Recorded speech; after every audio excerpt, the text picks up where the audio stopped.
Boston Cream Dreams. That's what I named this recipe. And yes, they are Boston cream donuts that are homemade and keto friendly. So you will need some sort of donut pan to make this work. I suppose you could try a cupcake pan, but they would just be, smaller donuts. I use these silicone Yorkshire pudding molds.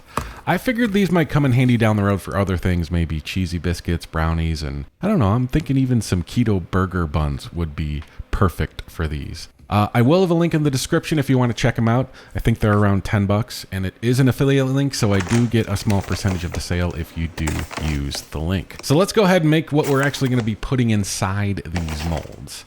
Starts off with some good old almond flour. That is the base, and I always use the scale when baking, so that's no different when making a little keto dessert. So I'll measure everything out by grams. In the recipe down below, though, I will have traditional measurements included as well. So there's also coconut flour involved here, and my sweetener of choice, you can use whichever sweetener you like to use.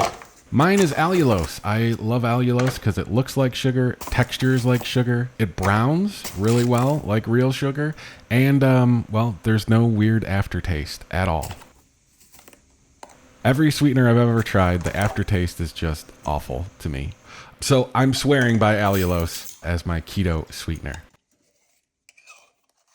We're also going to throw in baking powder and sift everything through a strainer.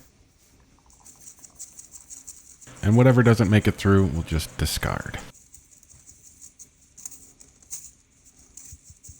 So then we'll get together the wet ingredients, and that starts with melted butter and with a little assistance from the baker's best friend, Mr. Spatula. Some heavy cream. Throw in some vanilla extract or vanilla bean paste, which is what I'm using right here. And then we'll crack in 2 eggs.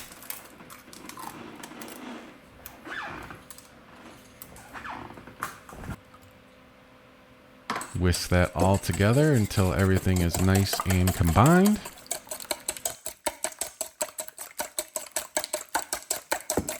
And add that into the dry ingredients as well. Making sure we get every valuable drop. So it kind of reminds me of like a cornbread batter when it's all come together.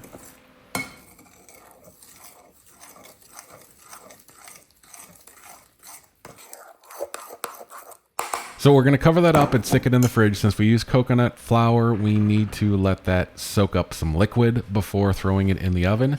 So a good 10-15 minutes will work, and that's a great time to preheat the oven to 350 degrees. So we'll get our molds out and start filling them up. I'm going to divide it up by 8. These are really thin molds, right? These are not going to be very thick donuts. So pretty much one side is tops and one side is bottoms. You probably noticed that it's more of a sandwich style donut than, traditional Boston cream that's just, custard piped in the center. I just figured that would make things a lot easier on everybody. So once, you kind of eyeball it and get it as equal as possible, we'll just kind of make sure they're in the molds really well by kind of pushing down, kind of going in circular motions and getting them around the edges before we put them in. Take them out when they're nice and golden brown. Those things are delicious, and they look even better on the bottom.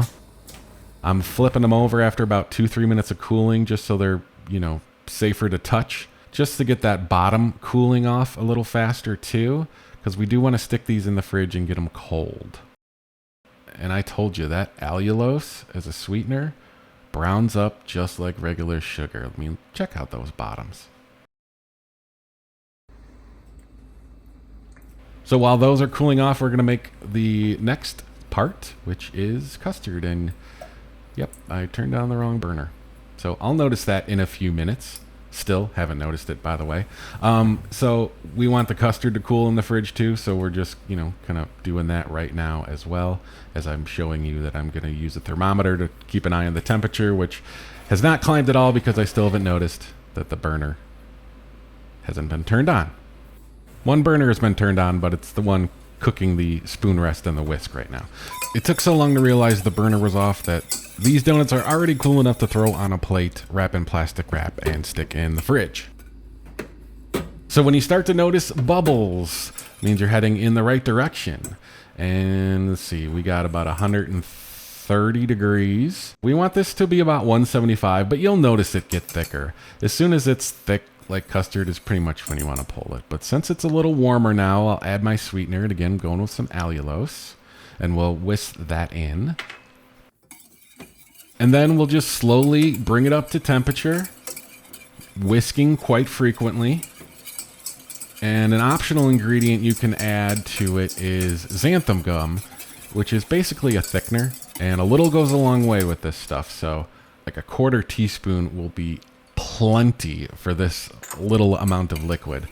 But it's sort of like cornstarch, you know, it thickens things up, except it doesn't have all the carbs, you know.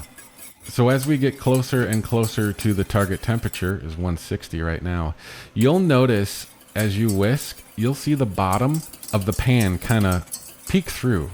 Like we're leaving streaks, and it's kind of taken a half second or two for the custard to cover them back up. That means, all right, it's 10 degrees from showtime. There we are, 175.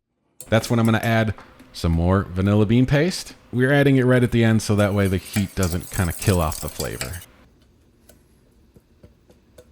So we'll scoop this in a little dish, cover it in plastic wrap, first by kind of pressing it on top so it doesn't form a layer of skin.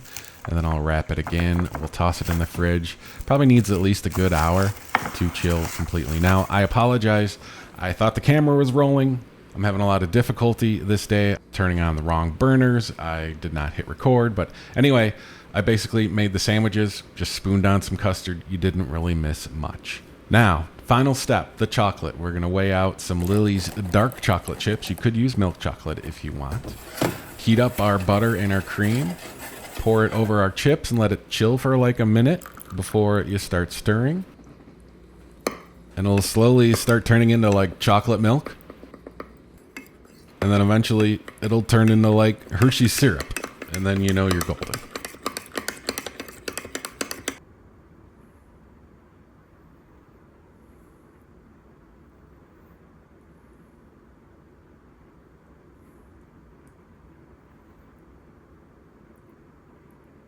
So there we go. We got a wire rack, so any chocolate that spills over will, you know, just land on some parchment paper and it won't just pool up at the bottom of the donut. So you can go classic and just kind of do the top of the Boston cream, or you could get a little dangerous and maybe push one edge a little bit over with the waterfall and just kind of let the chocolate do what it wants to do. I even decided to kind of go in with a spoon and persuade the tops to leak over the edge in a more uniformed way, but still. Whichever way you decide to do it, throw them in the fridge to harden up, and you got yourself a Boston cream donut that you can have as a treat, not an everyday breakfast, by the way, for keto. I'm cooking with Chris. Next week, we got a spinach dip chicken skillet dinner to show you. Don't forget to subscribe and like the video so YouTube knows you want to cook with Chris again.